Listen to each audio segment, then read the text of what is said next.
A aula de hoje, nós já vimos, só refletindo, revendo, né? Já vimos ansiedade.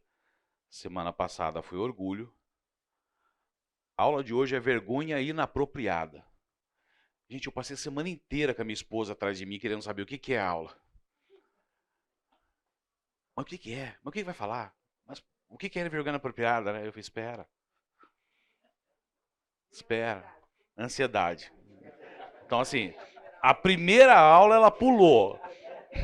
A segunda ela atrapalhou na semana passada ali na portaria.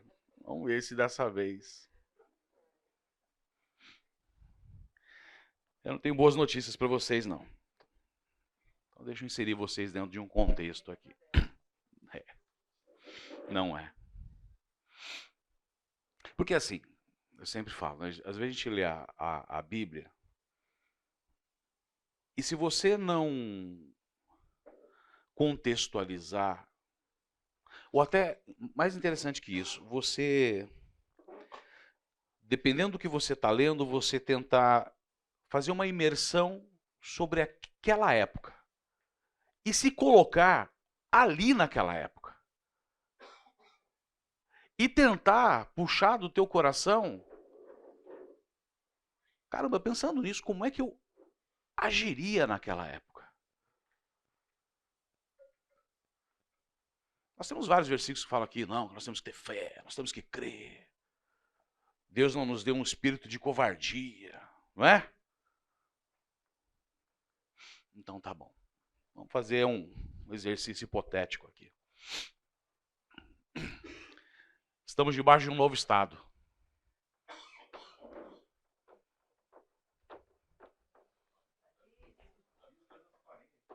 Tá ruim? Não dá para ler? Reflexo. E aqui?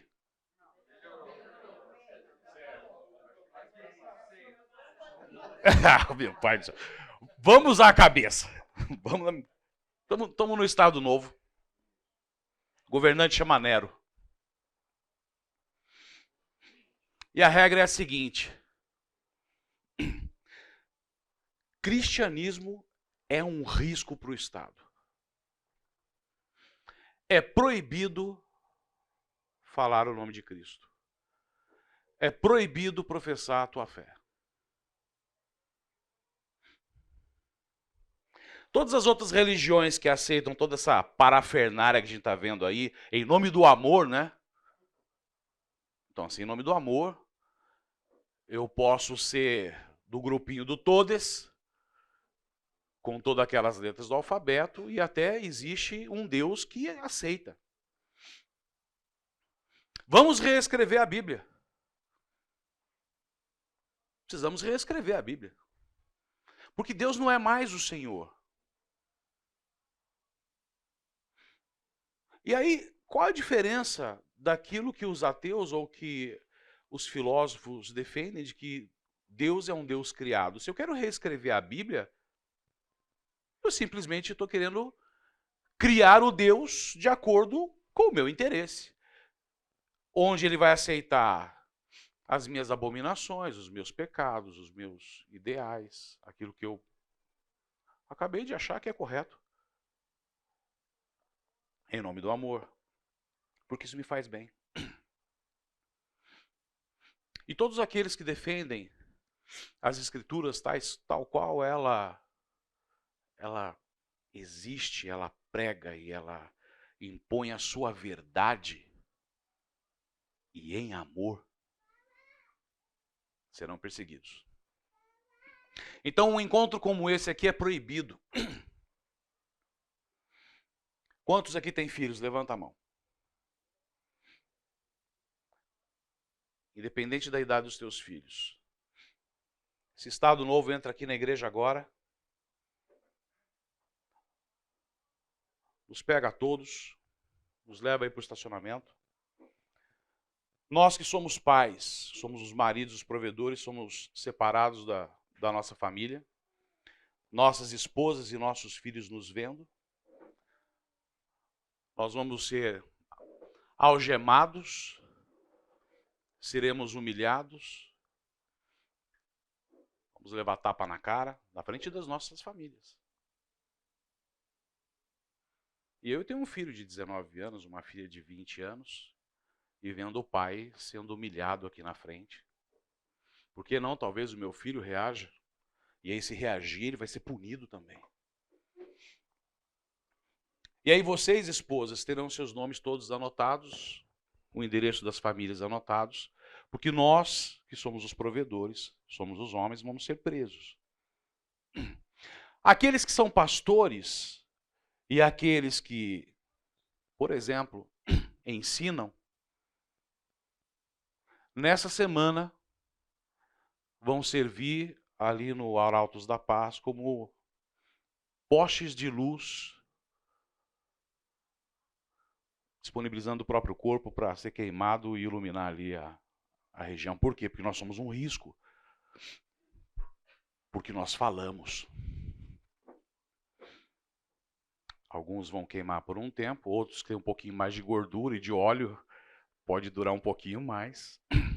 Mas, de qualquer maneira, minha família agora deixou de ter o provedor. E como foi anotado isso, a minha família não tem direito a qualquer tipo de benefício do Estado.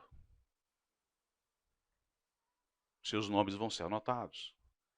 É possível que meus filhos não tenham mais a oportunidade de ter estudo. Bom, veja, uma perseguição plena. Ah, não, mas a gente já estava percebendo que estava acontecendo isso e nós nos reunimos em grupos, como era antes, como nós já fazíamos, né, nas nossas coinonias em casa. Então a gente faz isso meio que escondido para evitar uma situação como essa, porque nós já ficamos sabendo que houve essa intervenção dentro da nossa igreja. E aí o Estado começa a tentar descobrir onde é que são esses lugares. E para quem tem os filhos menores, na escola, as professoras e os professores, de uma forma bem inteligente, vão chegar para os teus filhos, que são pequenos, e fazer alguns questionamentos.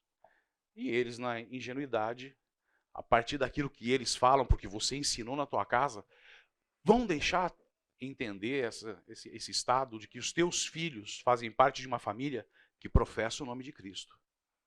E eles vão descobrir o teu endereço e vão lá pegar o pai, a mãe, e vão prender.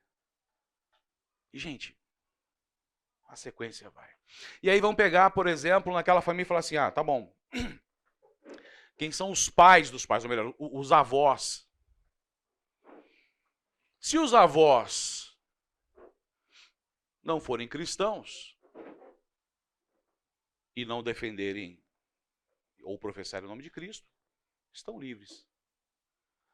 Se por um acaso os avós fazem parte de uma família que vem trazendo isso geração a geração e também professam o nome de Cristo, e todos nós somos cristãos verdadeiros, a gente não vai negar a verdade. Então, esses daí, a pensão, a aposentadoria vai ser cortada. Bom, não preciso seguir mais.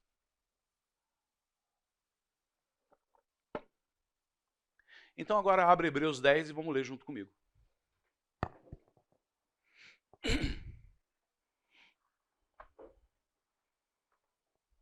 A partir do versículo 19.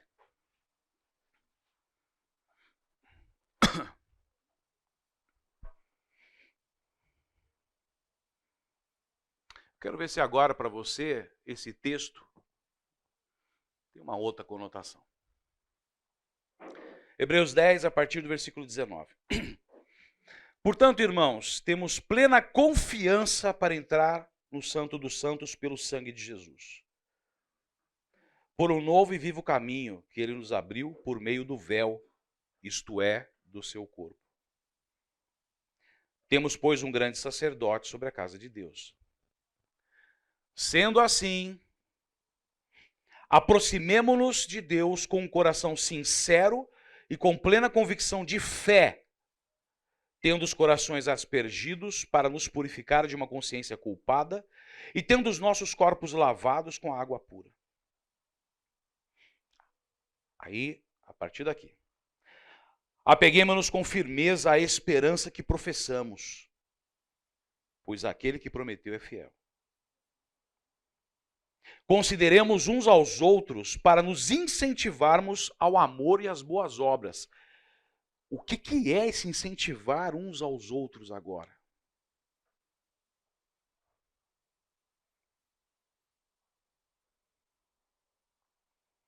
Não deixemos de nos reunir como igreja, segundo o costume de alguns, mas procuremos encorajar-nos uns aos outros, ainda mais quando vocês veem que se aproxima o dia.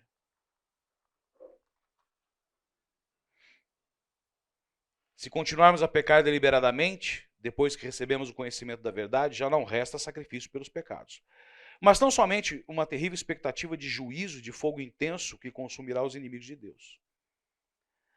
Quem rejeitava a lei de Moisés morria sem misericórdia pelo depoimento de 2 ou 3 testemunhas. Quão mais severo castigo, julgam vocês, merece aquele que pisou aos pés o Filho de Deus, profanou o sangue da aliança pelo qual ele foi santificado, e insultou o Espírito da graça. Pois conhecemos aquele que disse: a mim pertence a vingança, eu retribuirei. E outra vez, o Senhor julgará o seu povo. Terrível coisa é cair nas mãos do Deus vivo. Lembre-se dos primeiros dias depois que vocês foram iluminados, quando suportaram muita luta e muito sofrimento. Algumas vezes vocês foram expostos a insultos e tribulações. Em outras ocasiões fizeram-se solidários com os que assim foram tratados. Vocês se compadeceram dos que estavam na prisão e aceitaram alegremente o confisco dos seus próprios bens, pois sabiam que possuíam bens superiores e permanentes. Por isso não abram mão da confiança que vocês têm, ela será ricamente recompensada. Agora, vocês precisam perseverar. Qual é o peso dessa palavra agora para você?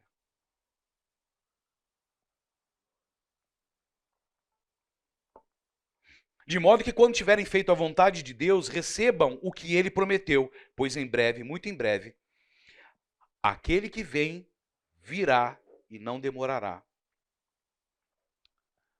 Nosso estudo. Mas o justo viverá pela fé. E se retroceder, não me agradarei dele. Nós, porém, não somos dos que retrocedem e são destruídos, mas dos que creem e são salvos.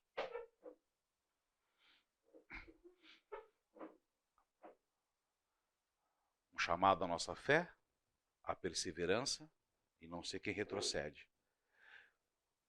Se você compreender o texto comigo, em nenhum momento está levantando aqui, por exemplo, a sinalização de eu criar uma turma e me rebelar contra o Estado e fazer justiça com as próprias mãos. Na realidade, é absorver tudo isso, pregar o verdadeiro evangelho, pregar o verdadeiro amor de Cristo, suportar isso, ser perseverante. Como irmão, fortalecer o meu irmão para continuar e persistir nisso. Crendo que a minha recompensa virá quando? Não é agora. Crendo que tamanha crueldade que nós possamos passar, eu não sei quão próximo está esse tempo, mas Deus vai fazer justiça.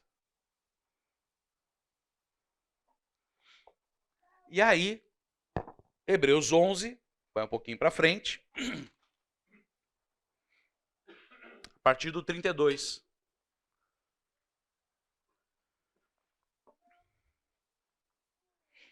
Que mais direi?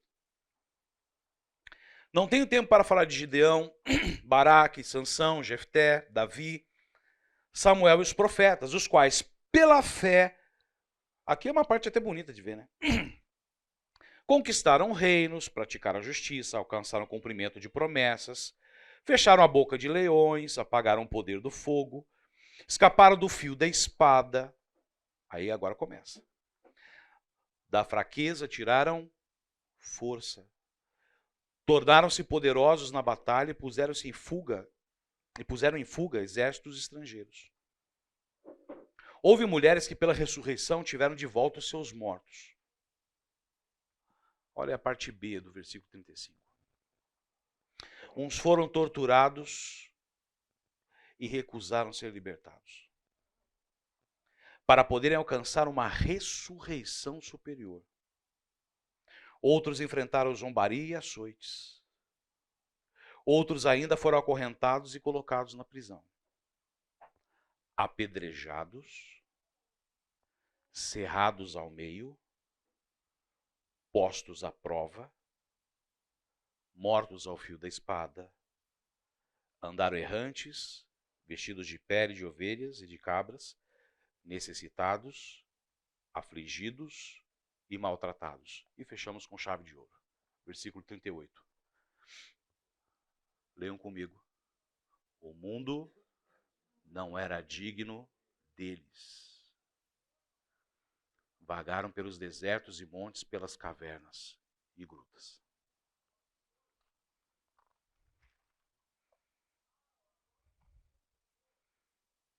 O mundo não era digno deles, que são aqueles que nós, porém, não somos dos que retrocedem e são destruídos, mas dos que creem e são salvos. Paulo, a gente tem uma visão, assim, às vezes meio fabulosa de Paulo, né? Mas Paulo foi perseguido, Paulo foi açoitado, Paulo foi preso, Paulo foi humilhado, Paulo passou necessidade. E ele persistiu. Ele foi um dos grandes propagadores do Evangelho. Quando ele recebeu o chamado lá em Atos, é muito interessante quando Ananias pergunta para Deus, mas é esse? Você tem certeza? E Deus responde para ele, é esse. Que vai pregar minha palavra para reis e reinos e nações. E aí o Senhor termina da seguinte maneira. Ele vai saber o que é sofrer pelo meu nome. E Paulo foi morto por Nero. Foi decapitado. Se você pegar na Igreja Católica, geralmente os mártires, eles representam a imagem segurando o artefato que foi o responsável pela sua morte. Paulo segura uma espada. Aí o pessoal pensa que a espada da fé não, foi porque ele foi decapitado. Aos olhos do mundo, que vitória é essa?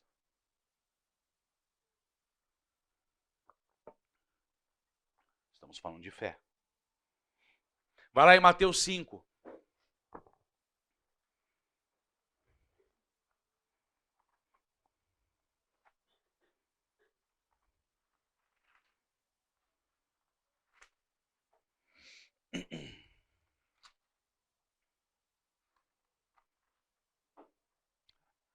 A partir do versículo 10. Bem-aventurados os perseguidos por causa da justiça, pois dele é o reino dos céus. Bem-aventurados serão vocês quando, por minha causa, os insultarem, os perseguirem e levantarem todo tipo de calúnia contra vocês. Alegrem-se e regozijem-se, porque grande é a sua recompensa nos céus, pois da mesma forma perseguiram os profetas que viveram antes de vocês. Quem aí tem na sua versão, feliz é aquele, ao invés de bem-aventurado?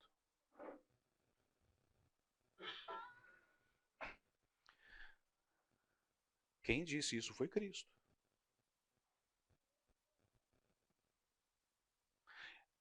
Agora a gente começa o estudo. A aula começa a partir de agora. Acho que todo mundo entrou no clima. Porque senão fica uma coisa muito superficial. O que é vergonha inapropriada?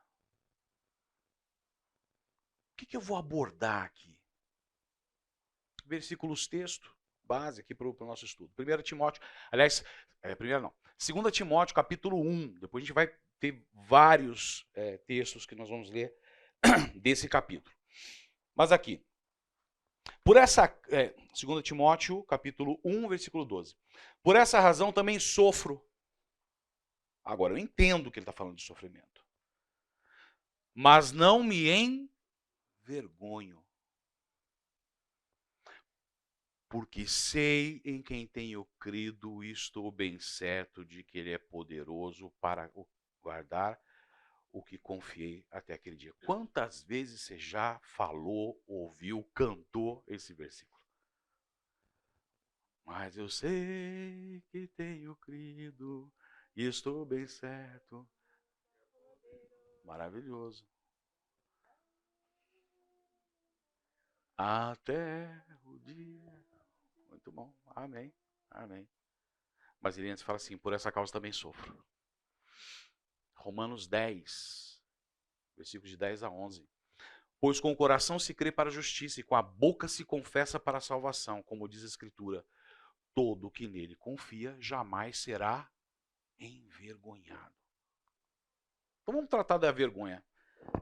Aqui uma visão secular, de novo, eu não sou psicólogo, não sou psiquiatra, também não gosto dessas discussões. Mas o que é vergonha? Quando a gente pensa em vergonha, a imagem que nós temos é esse contexto aqui. É uma emoção dolorosa, vergonha causa dor. Quem já passou vergonha aqui? Causa dor. Vergonha não é algo agradável. Causada por uma consciência de culpa, ou imperfeição, ou inconveniência. É engraçado porque nós vemos eu estou falando da minha parte, a gente veio de uma geração em que os nossos pais, muitas vezes nos fazíamos nos sentir assim, constrangidos. Nos expunham à vergonha.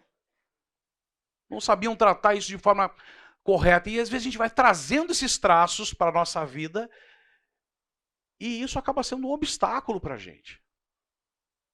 Hoje em dia até que não, porque parece que as crianças podem tudo, né? Essa semana eu estava numa doceria com a Laís, chegou lá uma mãe com um menino e o menino se comportava como um bicho.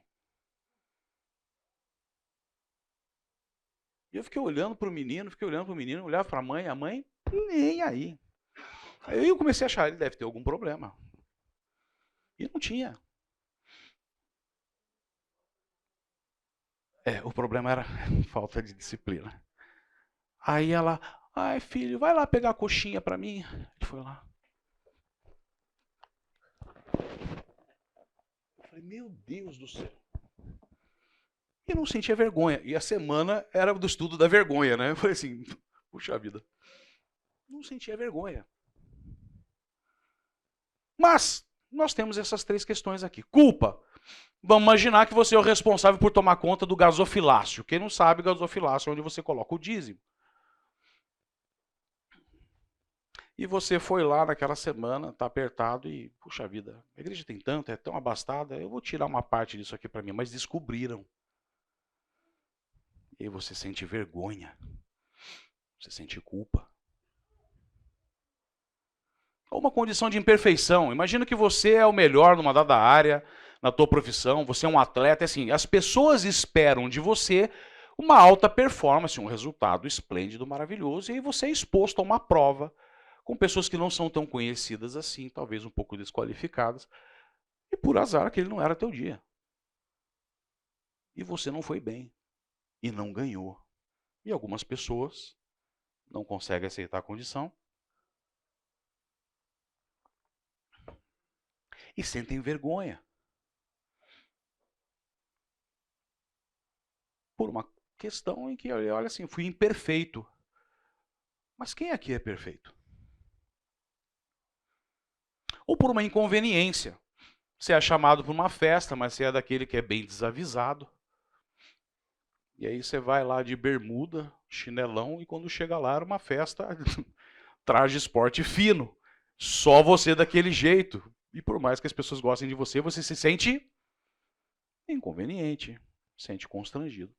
Essas são as implicações que a gente mais conhece, mas não é isso que nos interessa. Não me interessa é como é que as escrituras tratam a questão da vergonha. E aí no livro, John Piper fala que ele classifica como 2 tipos de vergonha. A vergonha inapropriada e a vergonha apropriada. O que é a vergonha inapropriada? A vergonha inapropriada é aquela que eu não devo ter. Para o cristão, para o crente, a vergonha inapropriada é uma vergonha que eu não devo ter. Eu tenho que olhar as escrituras, onde é que ele me orienta. Não sinta vergonha por isso, não se sinta envergonhado, não tenha vergonha. E, resumidamente, é tudo aquilo que envolve um ato em que não desonra a Deus. Mas se eu sentir vergonha ou não executar, eu estou o desonrando. E tem a vergonha apropriada, que é a vergonha que eu devo ter e que deveria ser a válvula, o mecanismo de startar em mim uma necessidade de evitar certas situações. No nosso caso, a gente vai depois ver alguns exemplos, mas no nosso caso, muito relacionado à questão do bom testemunho. E veja, de novo, o problema aqui não é você. É muito mais do que isso. É não envergonhar o Evangelho. Não se trata de você.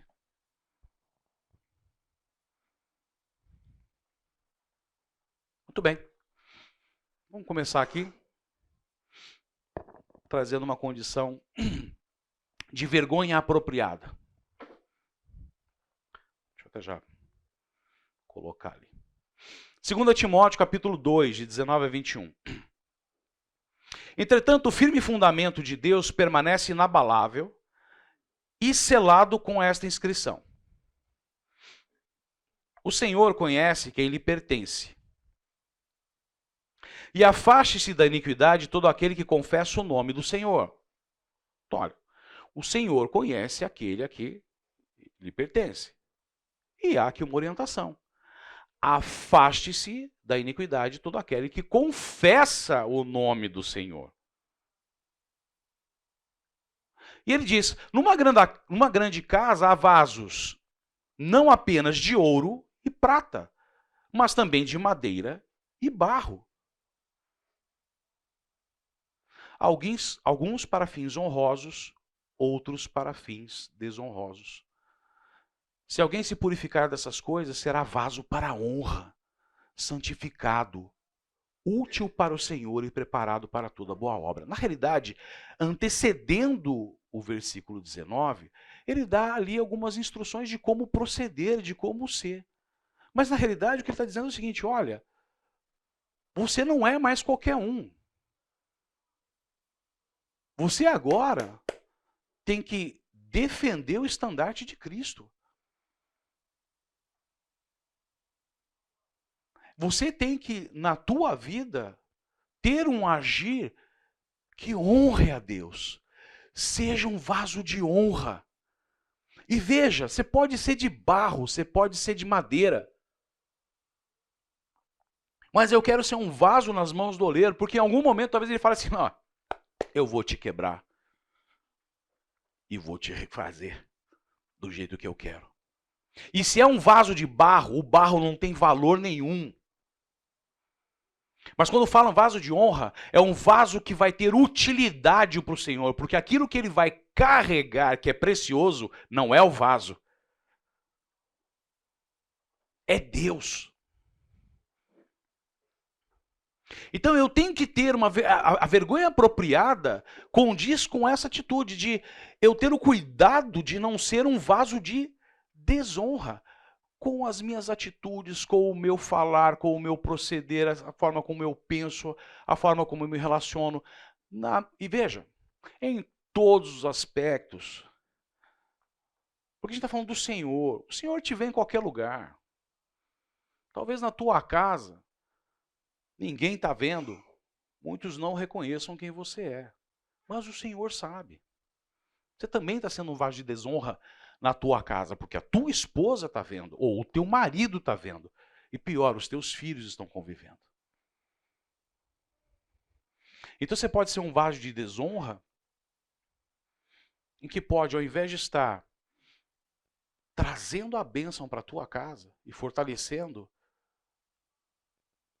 o compromisso dos teus filhos para com esse Deus, que eles têm que obedecer sem ver e crer, você está sendo a principal pedra de tropeço. Porque olha para você e fala assim, você é um hipócrita. Porque em casa é desse jeito. Mas hoje é domingo.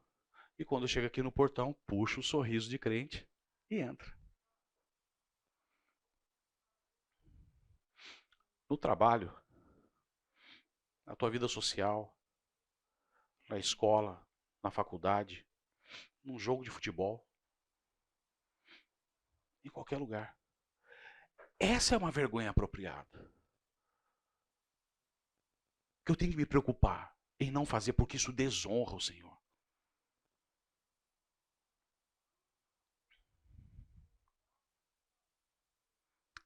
Segundo Timóteo. Olha que bárbaro esse texto aqui. Na verdade, a gente vai ficar aqui.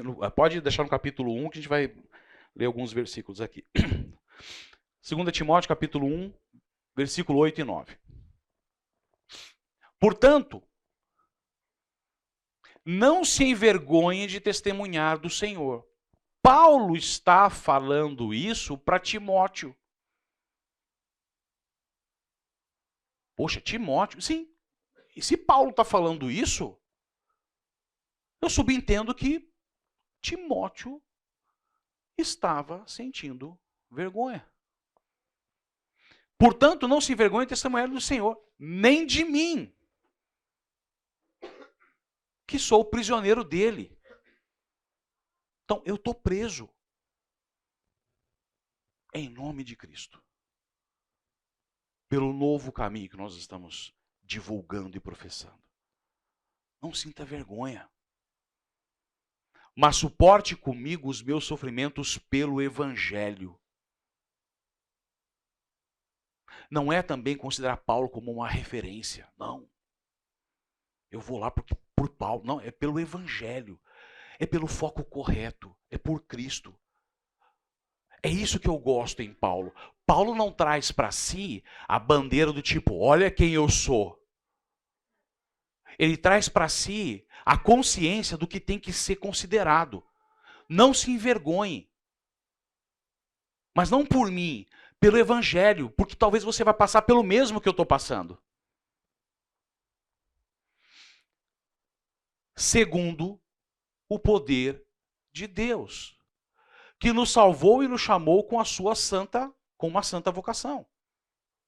Não em virtude das nossas obras, mas por causa da sua própria determinação e graça. Essa graça nos foi dada em Cristo Jesus desde os tempos eternos. Versículos 16 e 18.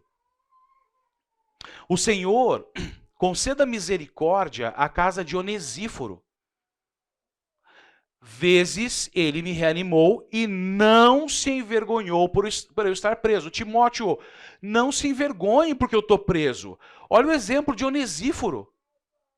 Me foi muito útil e não sentiu vergonha por eu estar preso. Ao contrário, quando chegou a Roma, procurou-me diligentemente até me encontrar. O que significa isso? Procurou-me diligentemente. Foi preso, Onesíforo não sabia nem onde ele estava e gastou tempo, energia, esforço para ir lá. Eu vou lá. Diligentemente eu vou procurar Paulo.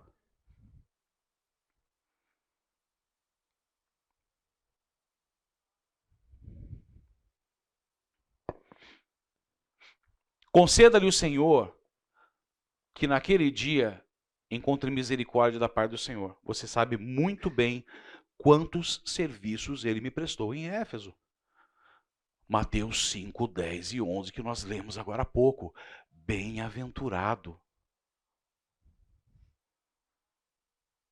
Bem-aventurado.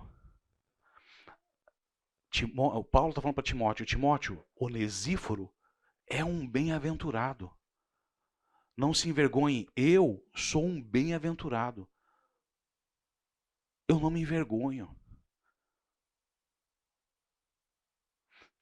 E aí, mas eu sei em quem tenho crido e estou bem certo.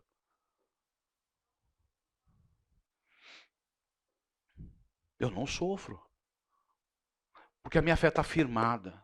Então, se o nosso estudo é incredulidade, a gente tem que começar a pensar deste jeito.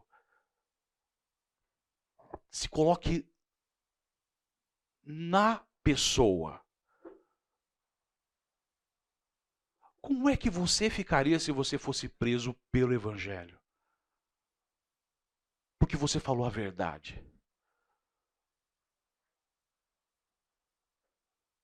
Chegaria lá na prisão e ia se rebelar contra Deus? Estou falando em teu nome, você me deixou acontecer isso? Olha a minha família. Olha meus filhos. Olha a vergonha que eles estão sentindo que eu estou aqui preso. Foi isso que Paulo fez? Como é que a tua família vai reagir a uma situação como essa? Por mais que hoje homem e mulher trabalhem, você talvez não seja o provedor único suficiente, mas o teu papel dentro de casa é muito importante. Só mais um pouquinho.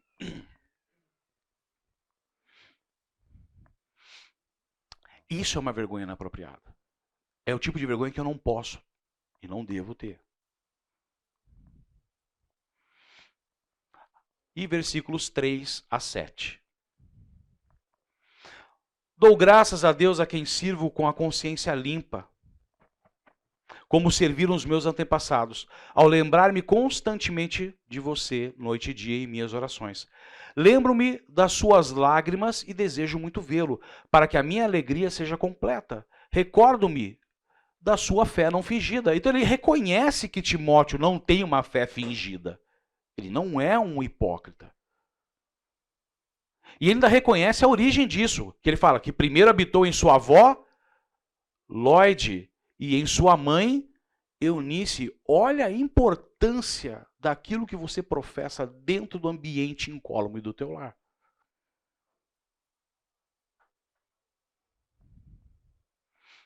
E estou convencido de que também habita em você. E aqui, ele não pegou e puxou a orelha, colocou o dedo no nariz de Timóteo, o humilhou, ou chamou atenção, ou se colocou como, você sabe quem sou eu? Eu sou Paulo. Ele aqui, como um irmão em amor, falou assim, não sinta vergonha, não se envergonhe disso. Eu sei que a tua fé é verdadeira. Eu sei que nós somos passíveis de passar por isso. Eu reconheço a tua fé. Eu sei a origem dela. E eu sei que ela está aí dentro do teu coração. Então ele exortou para fortalecer. E não para se colocar numa condição de superior e diminuir Timóteo. Lemos lá Hebreus. O que nós temos que fazer uns com os outros? Encorajar. Olha aqui Paulo fazendo isso. Ele não falou só lá em Hebreus só por falar, ele faz, ele executa. Ele encoraja. Por essa razão, torna a lembrá-lo que mantenha viva a chama do dom de Deus que está em você mediante a imposição das minhas mãos. Pois Deus não nos deu espírito de covardia, mas de poder, de amor e de equilíbrio. Confia no Senhor, tenha fé. Deus não nos deu um espírito de covardia, nos deu um espírito de poder nele. Somos supridos pelo seu amor. E esse momento que você está titubeando, confia no Senhor, Ele vai te dar o equilíbrio necessário para poder seguir e permanecer firme nessa fé. Só mais um versículo.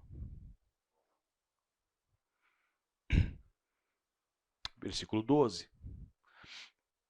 Por essa causa também sofro, mas não me envergonho, porque sei em quem tenho crido e estou bem certo de que Ele é poderoso para guardar o que lhe confiei até aquele dia. Intervalinho, intervalinho. Me ajuda, por favor. Veja, não é fazer...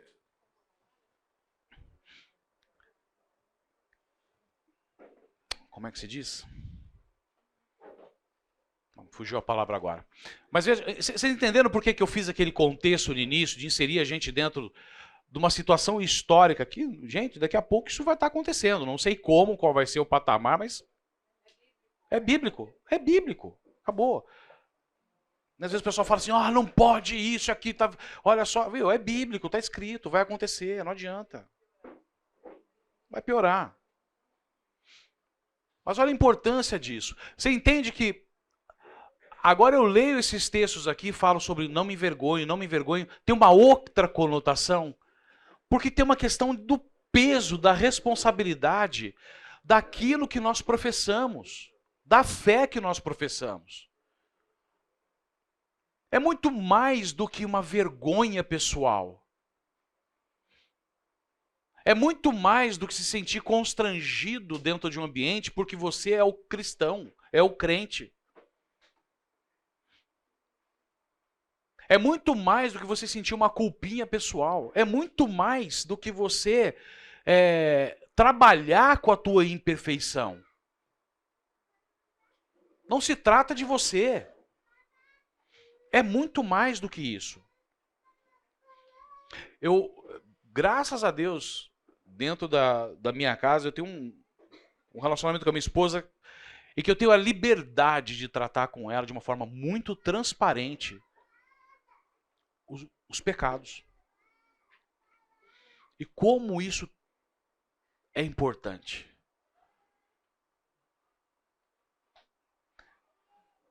Porque ela olha para mim como um pecador. E eu olho para ela como um pecador, uma pecadora. E não tem jeito, eu tenho a minha história de vida, eu tenho a minha formação, eu tenho os meus pecados, aquilo que eu trago, que isso foi formado, ou que é a minha carne. Tem coisas que às vezes eu questiono Deus, né? Puxa vida, logo esse. Podia ser outro, né?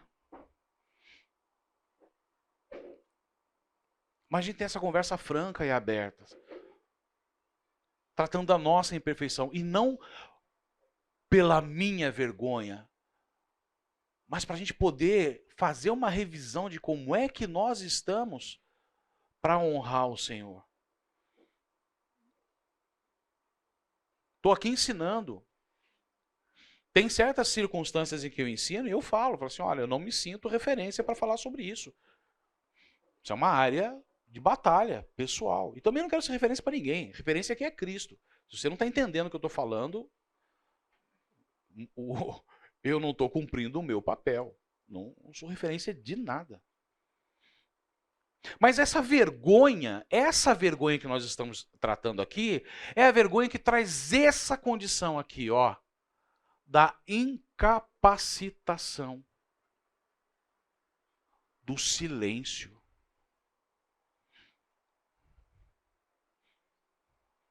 É sobre isso que Paulo está falando para Timóteo.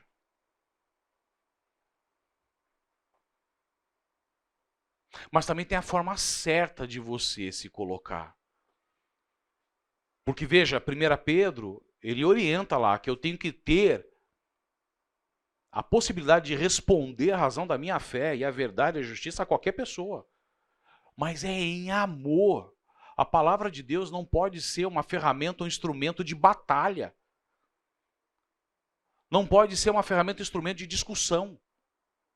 Se você está num ambiente em que a palavra está sendo ferramenta para discussão, para briga, sai dali. Não é esse o objetivo.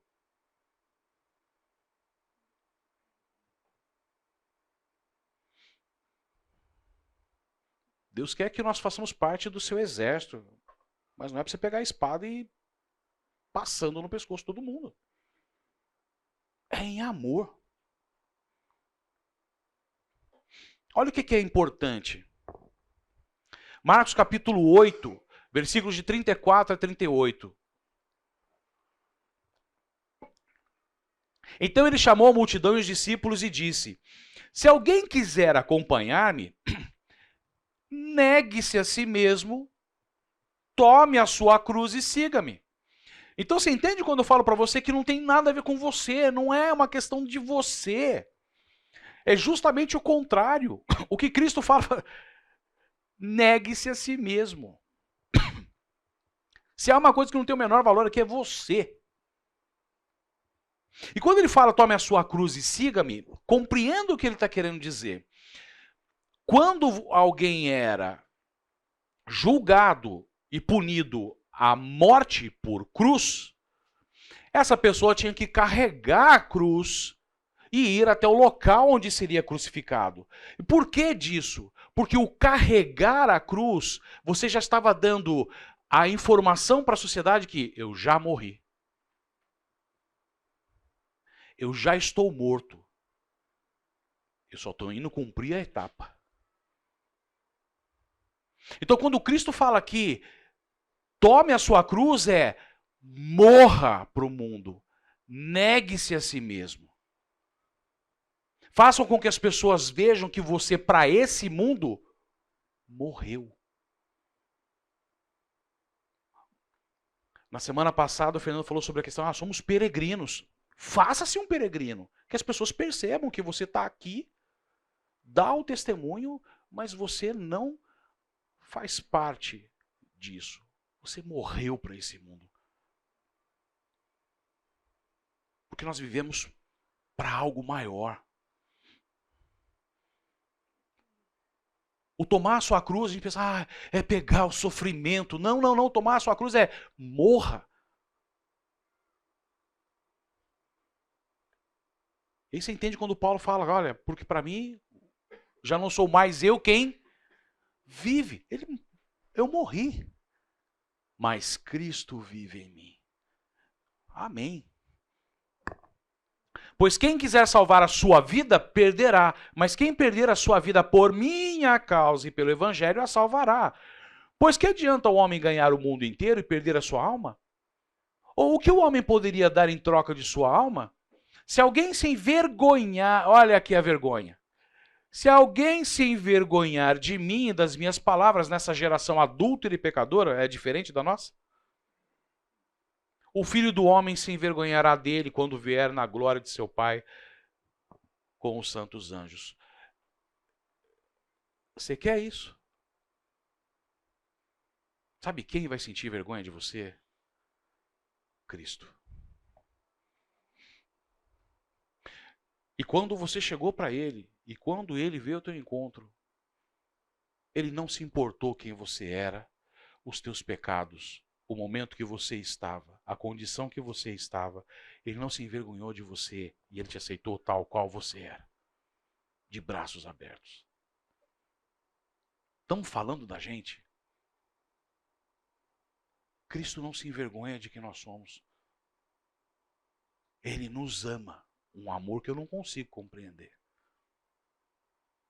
Você está entendendo que vergonha que a gente está falando?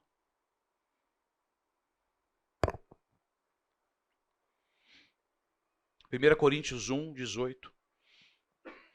Pois a mensagem da cruz é loucura para os que estão perecendo, mas para nós que estamos sendo salvos é o poder de Deus. E sim, a mensagem da cruz é loucura. Olha só o que Pedro fala. capítulo 4, versículo 16. Mas se sofrer como cristão, não se envergonhe disso. Mateus 5, 10 e 11. Timóteo. Antes, glorifique a Deus com esse nome. Faz parte do pacote. Se a tua vida está maravilhosamente bem, alguma coisa não está certa. E de novo, não se trata de mim. A pergunta que eu te faço aqui é: de quem é a honra que está em jogo? Não é a minha imagem, porque eu e atrás de mim é deserto. Mas é aquilo que eu quero refletir. Uma fonte de água plena, absoluta.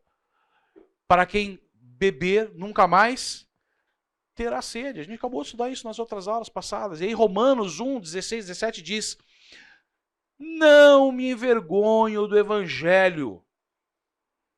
Querido, não me envergonho do evangelho. No trabalho, na escola, em casa, com a família que não é crente, no futebol, no basquete, na piscina, na cozinha, no restaurante, eu não me envergonho. Não me envergonho do evangelho, porque é o poder de Deus, porque o que nós estamos falando aqui é da honra do Senhor. Se na primeira aula eu falei assim, quem crê em Jesus, todos levantaram a mão. Se você crê e reconhece que Ele é Deus, Ele é soberano, Ele é poderoso, olha o valor disso. Para a salvação de todo aquele que crê, primeiro do judeu, depois do grego, porque no evangelho é revelada a justiça de Deus, uma justiça que do princípio ao fim é pela fé. Fé. E o justo viverá pela fé. 2 Coríntios, capítulo 12, versículo 9. Mas ele me disse: minha graça é suficiente a você, pois o meu poder se aperfeiçoa na fraqueza. Olha, qual é o espinho na carne de Paulo? Inclusive, na semana passada eu estava conversando com o irmão. Ele não fala. Eu tenho para mim que era um peso. Porque se você estudar direitinho a história de Paulo, você vai ver que ele era cruel, disciplinado, obstinado, fervoroso. Ele acreditava que a fé dele estava correta e ele perseguiu, deu cartas de prisão, mandou matar, ele presenciou a morte de Estevão e foi conivente. E aí Cristo se apresenta para ele e deixa ele fisicamente cego por um tempo. É como se ele dissesse o seguinte: eu estou só fazendo você enxergar o como você estava cego até agora. Sabe quem sou eu? Eu sou o Cristo que você persegue. E ele tira a venda dos olhos e transforma a vida daquele homem. Aproveitando toda a característica, a personalidade e o caráter de Paulo, que era obstinado, perseverante e não quis saber, ele foi. Mas Cristo disse para Ananias: ele vai saber o que é sofrer pelo meu nome. E aí quando ele olha quem ele perseguiu, o que ele fez, já imaginou? Senhor, tira esse peso, tira essa culpa. Não estou dizendo que é isso, tá? Pelo amor de Deus. Mas alguma coisa lhe incomodava. Cristo tirou? Não, fica aí. Porque é importante para mim. Pois o meu poder se aperfeiçoa na fraqueza. Vai falar isso no mundo. Qual é o slogan do mundo? Você tem que ser estoico. Você não come mel, você masca abelha. Você faz isso, você faz aquilo, é você, porque é o que você pensa, é o que você faz, é a sua atividade, é eu, e não é aqui o que o Senhor diz. Portanto, eu me gloriarei ainda mais alegremente nas minhas fraquezas. Paulo reconhece. Fala isso na tua faculdade. Mas eu me alegro nas minhas fraquezas. O que o pessoal vai olhar para você e falar assim? Você é? Você é louco. Não entende. para que o poder de Cristo repouse em mim. E segue. Por isso, por amor de Cristo, olha só, regozijo-me nas fraquezas. E está dizendo que ele sente alegria onde? O mundo faz isso? Nos insultos. Se você for insultado aí fora, o que você tem que fazer? Responder à altura. Quem você pensa que é para falar desse jeito comigo? Nas necessidades, nas perseguições, nas angústias, pois quando sou fraco é que sou. Faz sentido? O nosso estudo é: não se envergonhe. Mas é difícil, né, Ricardo? O que foi que Cristo fez quando estava em julgamento? Lhe bateram na cara, lhe cuspiram, mentiram, acusaram. E o que foi que ele fez? O que ele falou? O que ele respondeu? O que ele rebateu?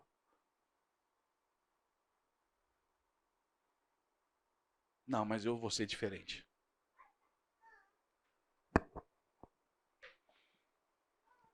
Loucura. Então não é tão simples assim. Não se envergonhe.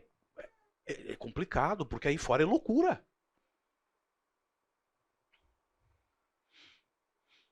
1 Coríntios, capítulo 15, versículo 34. Eu trouxe duas versões aqui.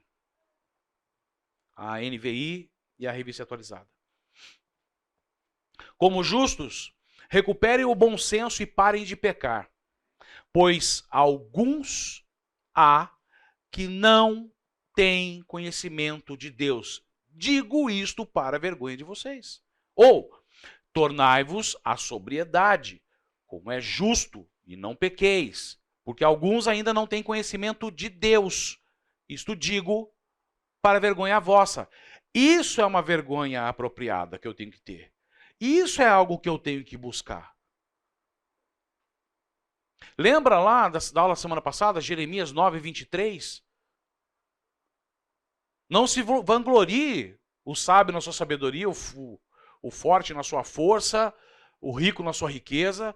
Mas se quer se gloriar em alguma coisa, glorie-se em me conhecer e me compreender. E ele está chamando a atenção do seguinte: olha, vocês não têm conhecimento de Deus. Porque assim, é muito fácil falar, eu sou crente, eu vou na fonte, eu participo, eu isso, eu aquilo. Mas quanto você tem investido o seu tempo para conhecer a Deus? Para pela fé, com convicção, não se envergonhar da palavra. Porque muitas vezes, talvez você só fique do lado da injustiça. E o mundo é injusto.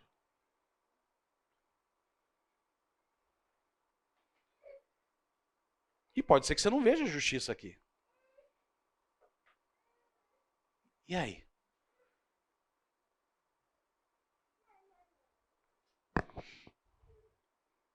Vamos falar de vergonha apropriada, outra condição. 1 Coríntios 6, 5, ele diz assim: digo isso para envergonhá-los. Acaso não há entre vocês alguém suficientemente sábio para julgar uma causa entre irmãos? Porque está falando assim, viu? Você tem que ter vergonha disso. Primeiro de tudo, que dentro do ambiente está tendo essas discussões. Facção, dissensão, discussão. Falta de conhecimento. Mas ainda que você não consiga tratar isso, porque a coisa passou do limite, poxa, não tem dentro da igreja ninguém capaz de poder julgar isso da forma correta e fazer vocês trazerem a luz da razão? E você vai levar isso para um julgamento fora? Para ímpios julgarem, expor o evangelho e chegar lá, nós somos da igreja, fizemos uma sociedade. E aí o ímpio vai olhar e falar assim, ah lá, e é crente. Olha o que um fez no outro, passou a perna. Olha isso, olha aquilo. Você está entendendo que vergonha que nós estamos falando? Eu estou envergonhando o evangelho. Eu me lembro de ouvir de pessoas do passado que alguns empresários gostavam de contratar crente. Porque havia uma visão de que eram pessoas confiáveis. E hoje? Aí você trabalha na empresa, trabalha, de repente você descobre que o cara que é um malandrão lá, ele é crente. E aí num dia você pega uma conversa, aí ele, não, puxa vida, realmente, ó, como é importante, e isso e aquilo. Mas é o primeiro a contar piada, a prestar atenção nas novas contratadas, ou na hora de executar um serviço faz mal feito, consome o tempo de trabalho sem fazer nada, rouba o tempo do patrão, e mais uma série de outras coisas. E aí um dia você tem o desprazer de ouvir alguém falar assim, ah lá, você viu o que ele fez? E dizer ele que é crente. E você também é. E aí você sente vergonha. E aí, talvez você chegue pro cara e fale para ele, e ele nem sinta vergonha.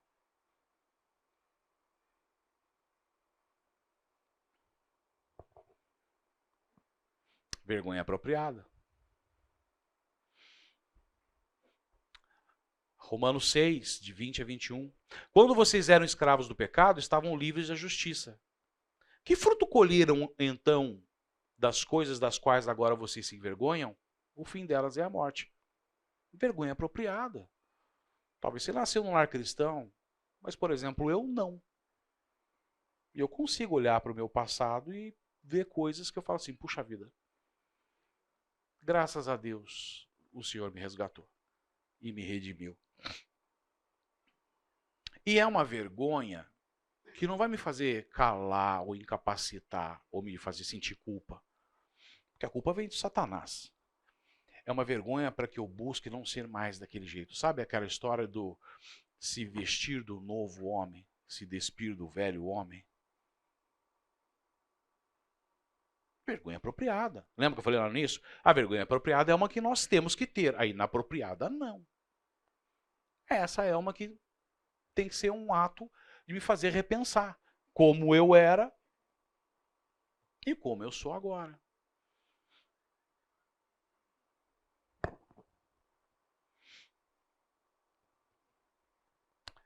Segunda Tessalonicenses, capítulo 3, versículos 11. Olha isso aqui. Vergonha apropriada. Aliás, deixa eu voltar. Antes de Paulo ir para Tessalonicenses, aliás, antes de Paulo ir para qualquer lugar, ele se planejava, ele estudava o local e procurava saber o que estava se passando ali. Se você for ler nas escrituras, antes dele chegar, a primeira coisa que ele fez quando chegou em Tessalônica foi procurar trabalho. Foi procurar trabalho.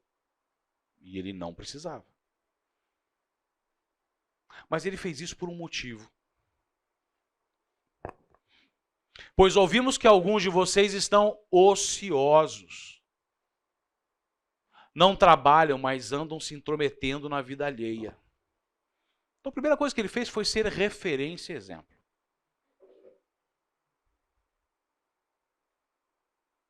Falou assim, olha, você tem que se envergonhar disso. Isso não é a postura de um cristão. E andam se intrometendo na vida alheia. Não tem o que fazer. Vai na casa do outro e traz a fofoca. E aí a fofoca chega na tua casa, como é que você deve agir? Você vai falar assim, para. A fofoca está completa? Você sabe o nome de todas as pessoas envolvidas? O que aconteceu? O que vai... Você sabe? Porque se é para pecar, vamos pecar. Brincadeira, né? Corta isso aí. Não dá nem ouvidos, né? Vou saber da vida alheia. Vou discutir sobre o que aconteceu na família do outro. A tais pessoas ordenamos e exortamos o Senhor Jesus Cristo, que trabalhem tranquilamente e comam o seu próprio pão. Olha, se ele está dando uma orientação, viu? Não seja pesado para o teu irmão. Trabalha, cara. Isso aqui é mandamento.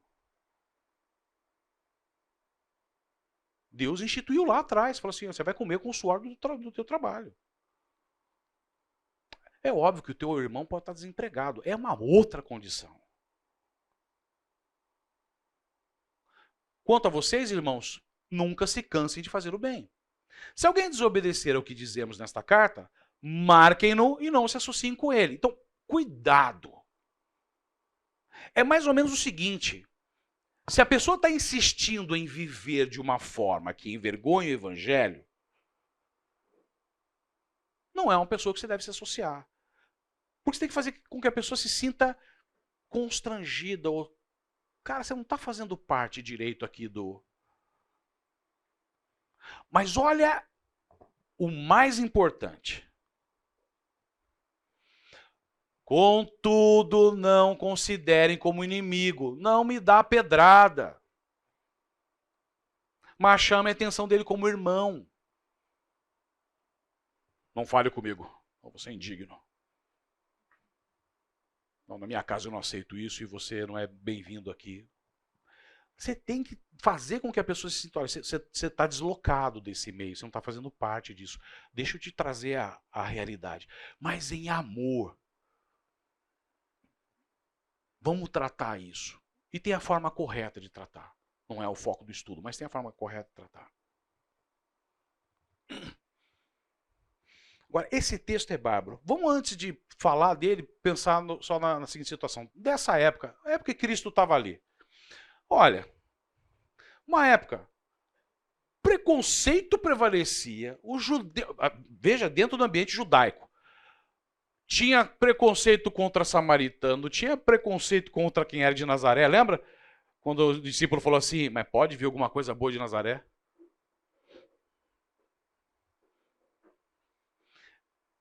Tinha os fariseus, tinha os saduceus, tinha Roma, tinha isso, tinha aquilo. Gente, era todo mundo colocando o dedo, acusando um sendo melhor que o outro. Era um ambiente extremamente inóspito. E aí esse texto é bárbaro. Lucas 7, de 36 a 39.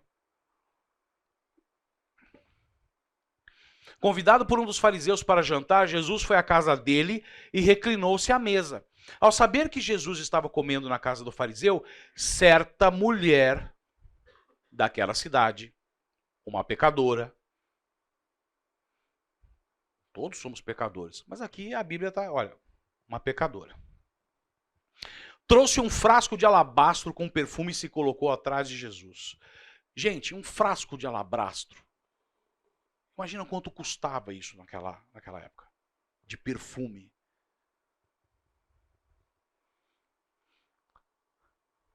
E se colocou atrás de Jesus a seus pés. Chorando, começou a molhar-lhe os pés com suas lágrimas. Depois os enxugou com seus cabelos, beijou-os e os ungiu com um perfume. Ao ver isso, o fariseu que havia convidado disse a si mesmo: se este homem fosse profeta, saberia que quem nele está tocando e que tipo de mulher ela é. Uma pecadora. Olha os dois lados. Ela entrou numa casa de um fariseu, ela já sabia de todo o preconceito. Ela vivia isso, esse preconceito dia a dia. Excluída dia a dia. Ela não se importou. Eu vou lá. Eu vou me humilhar. Eu vou mostrar para ele a minha dor. Eu vou chorar. Eu vou lavar os pés dele com as minhas lágrimas. Eu vou enxugar com o meu cabelo. Eu vou passar do melhor perfume. E pouco me importa a casa de quem é e quem está ali e o julgamento que vão ter a meu respeito. E olha o que Jesus fez. Em seguida, virou-se para a mulher e disse a Simão: vê esta mulher? Entrei em sua casa, mas você não me deu água para lavar os pés. Ela, porém, molhou os meus pés com suas lágrimas e os enxugou com seus cabelos. Você não me saudou com um beijo, mas esta mulher, desde que entrei aqui, não parou de beijar os meus pés. Viu? Não tinha sandália, não tinha sapato, andava descalço na terra.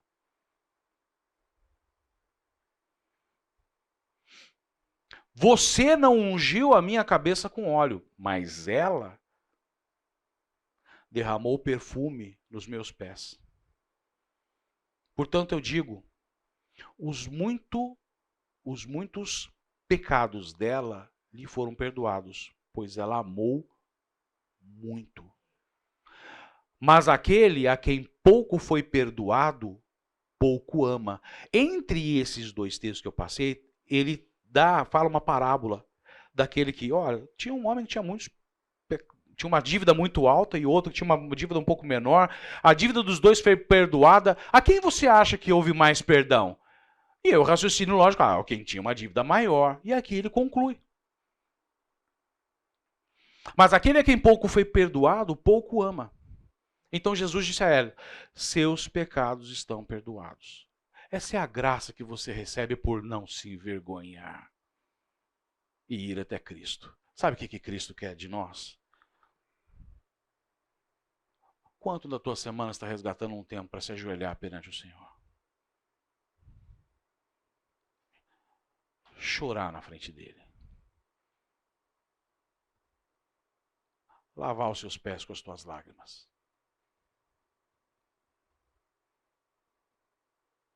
Para quem não tem cabelo, enxugar com as tuas mãos. Quanto do teu perfume, o teu melhor perfume, você está derramando nos pés do Senhor?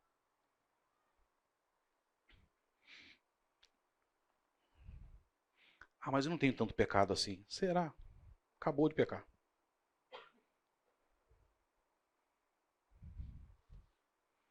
Os outros convidados começaram a perguntar, quem é esse que até perdoa pecados? É loucura.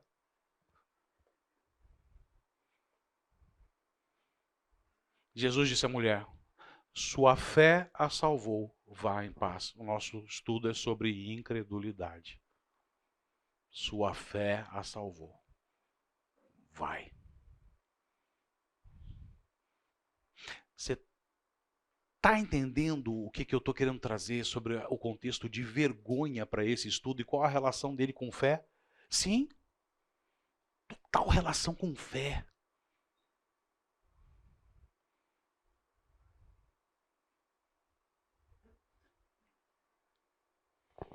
E para finalizar, nosso maior exemplo. Alguém tem alguma coisa para falar disso?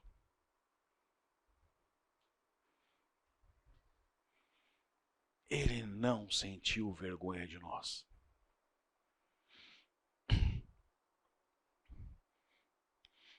Filho de Deus, se fez carne, veio como homem. Você quer maior humilhação que essa?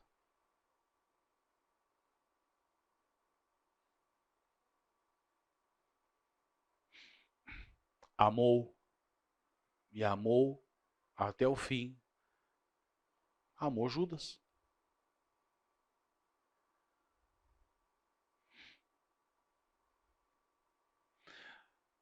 Acolheu coletores de impostos, prostitutas, os menos afortunados, aqueles que estavam a par da sociedade. Trouxe mensagens de fé, de esperança, de renovação.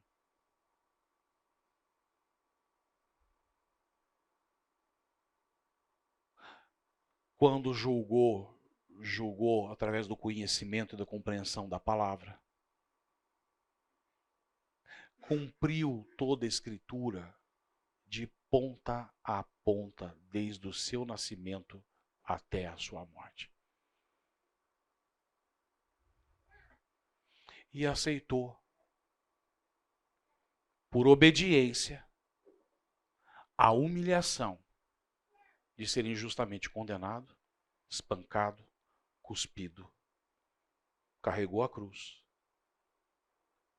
Suportou todo o sofrimento.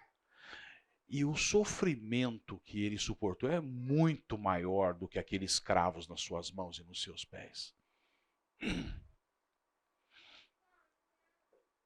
Ele suportou por um instante o meu, o teu, todos os pecados que já haviam sido cometidos, os pecados que estavam sendo cometidos e os pecados que ainda estariam por ser cometidos. Os por ser cometidos, estou eu e você nessa jogada. E quando ele fez isso, e recebe tudo isso, experimenta pela primeira vez. Eu não posso falar vida, não sei porque é uma existência da qual eu não consigo definir, eu não tenho capacidade de limitar Deus. Mas pela primeira vez ele experimenta a morte da separação espiritual com o Deus Pai. E aquilo para ele era o ápice do sofrimento. Quando ele está lá no jardim do Getsemane, e ele fala, se puderes, afasta de mim esse cálice, é isso. Sabe qual é o medo que eu tenho? É porque eu sei que por um momento, por menor que seja, eu vou experimentar cortar esse vínculo de relação contigo. Mas ele fez. Ressuscitou.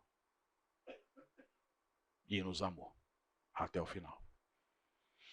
E antes de ele ser crucificado, quando ele chega para os discípulos e fala assim, a gente às vezes só presta atenção numa parte do texto lá de Marcos, em que ele fala assim, um de vocês vai me trair. E todo mundo na mesa, não sou eu, mas quem que é? Aí, de repente, quando descobrem que é Judas, eu acho que todo mundo aliviou, né? Bem que eu achava que Judas era meio esquisitinho.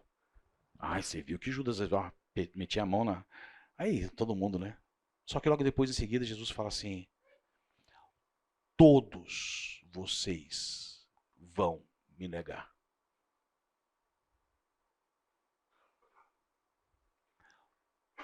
Todos. E quando nós acordamos no nosso dia e deixamos Deus de lado e fazemos as coisas de acordo com a nossa vontade, todos nós negamos a Cristo. E aí vem Pedrão. Eu não. Ainda que todos te neguem. Imagina, eu? Pedro.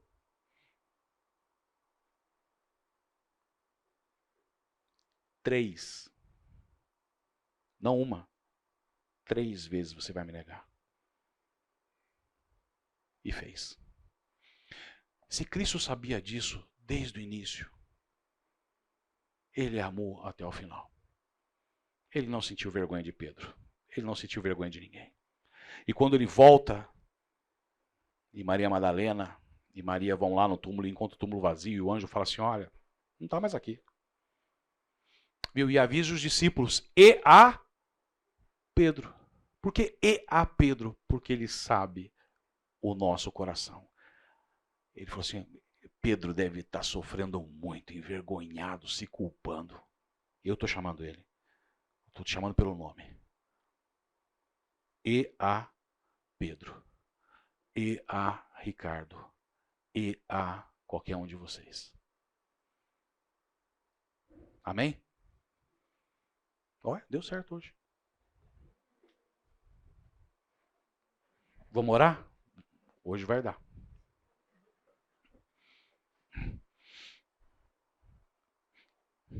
Oh, meu Deus. Louvado seja o teu santo nome. Eu quero, com todos os irmãos que estão aqui nesse momento, que nós possamos, de joelhos, perante a tua presença, olhar para a tua cruz, levantar as nossas mãos e dizer, muito obrigado. Muito obrigado pelo que tu fazes nas nossas vidas, muito obrigado pelo que tu tens feito nas nossas famílias, muito obrigado porque tu não te envergonhas de nós. Nos ajuda, Senhor. Nos ajuda. Dá-nos um novo coração, dá-nos força, para que nós possamos não envergonhar a maravilhosa mensagem do Evangelho. Em o nome de Jesus. Amém. Amém. Gente, obrigado. Um ótimo domingo para vocês.